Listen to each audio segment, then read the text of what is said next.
Bismillahirrahmanirrahim. Assalamualaikum warahmatullahi wabarakatuh. Ishrah li sadri wa yassir li amri wahlul 'uqdatam min lisani yafqahu qawli amma ba'du. Perkenalkan, nama saya Jumhuriyatus Sa'diyah dengan NIM 2012 4080. Pada kali ini kita akan membahas mengenai proses kerja memori. Sebelumnya, kita mengetahui terlebih dahulu pengertian memori. Apa itu memori? Memori di sini merupakan kemampuan otak untuk mengkode, menyimpan, dan mengingat kembali informasi atau pengalaman yang telah lalu. Sederhananya, memori ini memungkinkan kita untuk belajar, mengingat seperti peristiwa, tempat, dan mengenal orang. Dan masih banyak yang lainnya. Selanjutnya terdapat jenis-jenis memori. Jenis memori sendiri ada 5. Yang pertama yaitu memori sensorik. Dan yang kedua memori jangka pendek. Lalu yang ketiga memori jangka panjang. Dan yang keempat memori eksplisit. Lalu yang kelima memori implisif. Kita akan membahas satu persatu mengenai jenis memori. Dimulai dari memori sensorik. Jenis pertama memori sensorik. Apa itu memori sensorik? Memori sensorik merupakan memori yang sangat singkat dan hanya berlangsung dalam beberapa detik saja. Karena memori ini menangkap informasi dari indera kita. Dan bisa didefinisikan sebagai penyimpanan singkat dari informasi yang masuk melalui salah satu kombinasi dari panca indera kita. Dan bila informasi tidak diperhatikan, maka akan secara langsung hilang. Seperti itu. Namun jika diperhatikan, informasi tersebut akan ditransfer ke sistem memori jangka pendek. Contohnya dari memori sensorik ini yaitu ketika kita mencium aroma roti yang baru dipanggang saat melewati toko roti. Nah, indera kita ini menangkap informasi tersebut dari aroma roti tersebut. Selanjutnya ada memori jangka pendek. Memori yang memiliki kapasitas terbatas dan durasi yang sangat pendek. Biasanya hanya berlangsung dalam beberapa menit. Memori ini biasanya digunakan untuk menyimpan informasi sementara saat kita sedang melakukan pekerjaan atau melakukan sesuatu. Contohnya yaitu mengingat nomor telepon yang baru saja diberitahu beberapa detik sebelumnya. Informasi ini akan hilang jika kita tidak mengulangi atau mengulangi kembali seperti itu. Sedangkan nomor tersebut baru saja diberitahu dalam hitungan detik sebelumnya. Kecuali jika kita berniat untuk menghafalnya langsung dan mengingat-ingat atau mengulang kembali informasi tersebut. Lalu selanjutnya ada memori jangka panjang. Memori yang memiliki kapasitas tak terbatas dan durasi yang panjang bahkan seumur hidup. Dan memori ini digunakan untuk menyimpan informasi penting dan pengalaman yang ingin kita ingat dalam jangka waktu lama.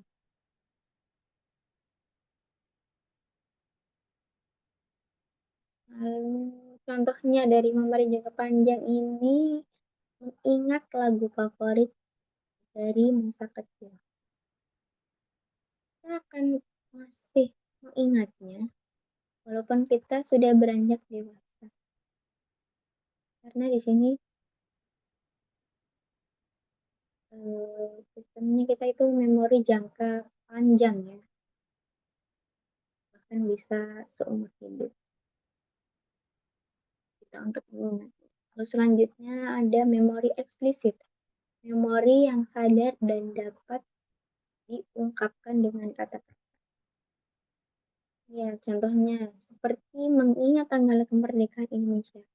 Kita sudah tahu sendiri ya, tanpa kita memikir keras, kapan hari kemerdekaan itu. Nah, bahwasanya kemerdekaan Indonesia itu bertepatan pada tanggal 17 Agustus.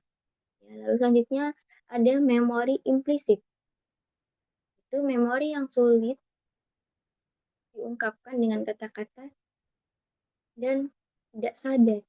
Nah, memori ini biasanya meliputi keterampilan, motorik, kebiasaan, dan prosedur. Contohnya, cara menyikat gigi. Jadi tanpa kita menjelaskan secara detail bagaimana cara menyikat gigi, kita sudah mengetahuinya. Bagaimana cara menyikat gigi, gitu. Lalu cara mengendarai sepeda dan lain sebagainya. Selanjutnya ada proses memori. Proses yang pertama itu encoding. Apa itu proses encoding? Yaitu proses mengubah informasi menjadi kode yang dapat disimpan dalam otak. Encoding ini dapat dilakukan melalui berbagai cara seperti pengulangan, perorganisasian, dan pembuatan asosiasi. Proses ini merupakan tahap awal memori melalui aktivitas pengkodean, yaitu mengubah sifat-sifat informasi hasil pengamatan ke dalam bentuk yang sesuai dengan perangkat memori individu.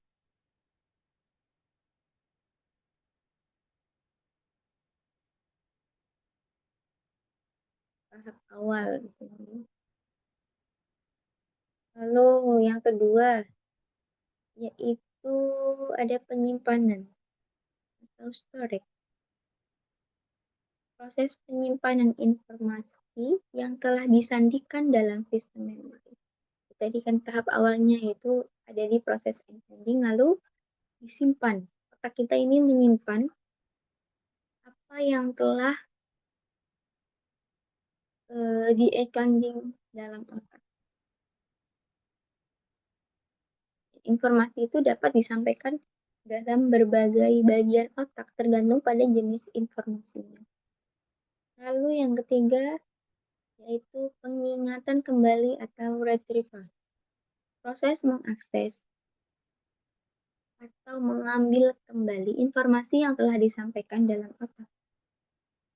Pengingatan kembali dapat dipengaruhi oleh berbagai faktor seperti petunjuk, suasana hati, maupun kondisi fisik.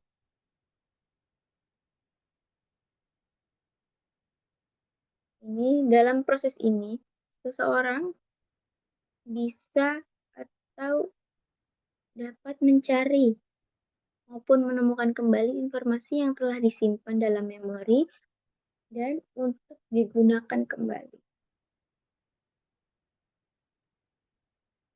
Selanjutnya, kita membahas mengenai teori tentang lupa. Lupa sendiri merupakan ketidakmampuan untuk mengingat atau menyimpulkan kembali hal-hal berupa informasi, peristiwa, dan pengalaman yang dialami. Dan lupa ini merupakan hal yang wajar yang terjadi oleh setiap orang manusia.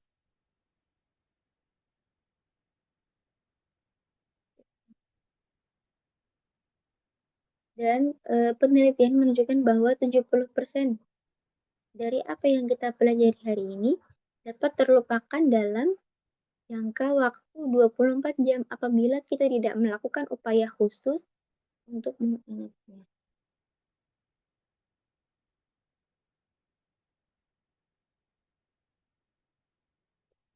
Lalu selanjutnya,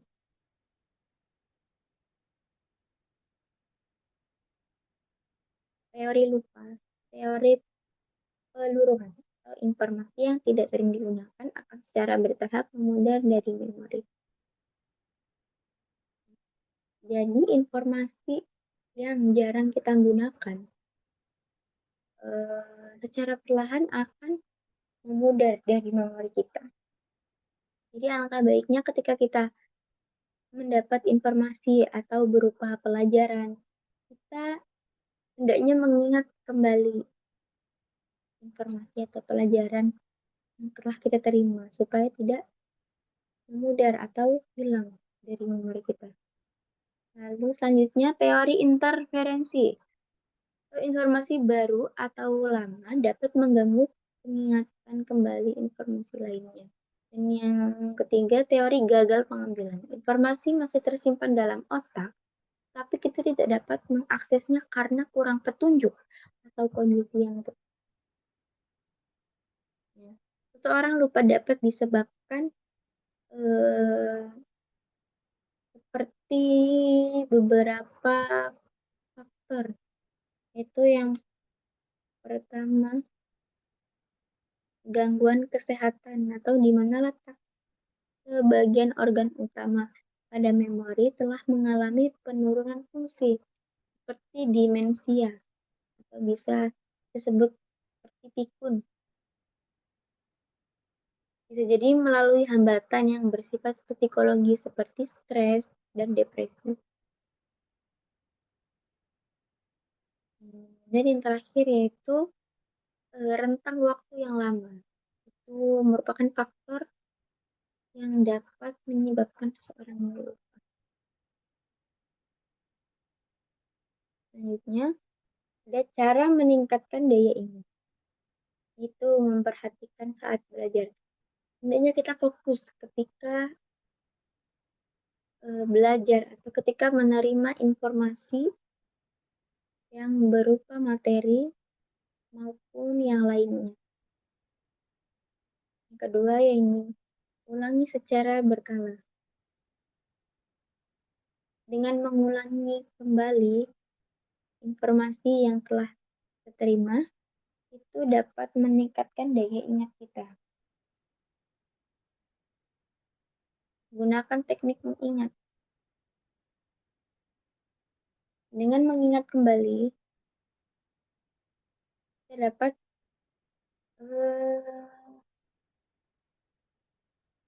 kita ini dapat mentransfer ya tadi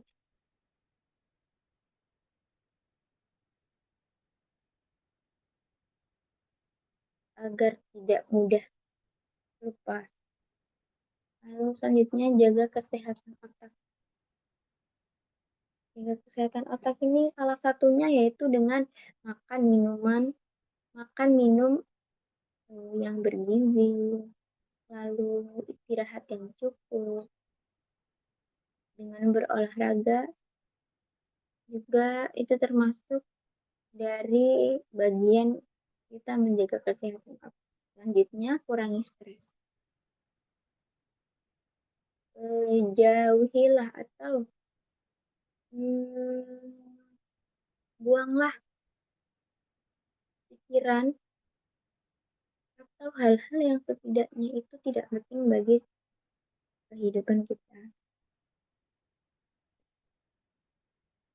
Karena telah dikemukakan bahwa rata-rata kita itu mengingat 20% dari yang kita baca, 30% dari yang kita dengar, 40% dari yang kita lihat, 50% dari yang kita katakan, 60% dari yang kita kerjakan, dan 90% dari yang kita lihat, kita dengar, katakan, dan kerjakan sekaligus.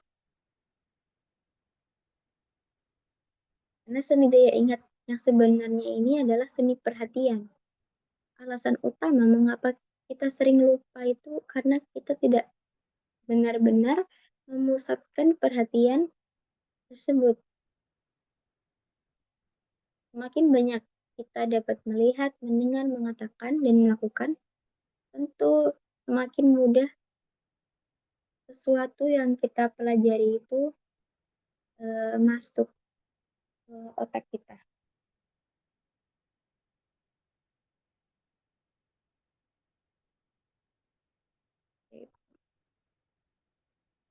Mungkin, sampai di sini pembahasan mengenai proses kerja memori. Mungkin itu cukup dari saya, kurang lebihnya mohon maaf. Sekian, terima kasih. Wassalamualaikum warahmatullahi wabarakatuh.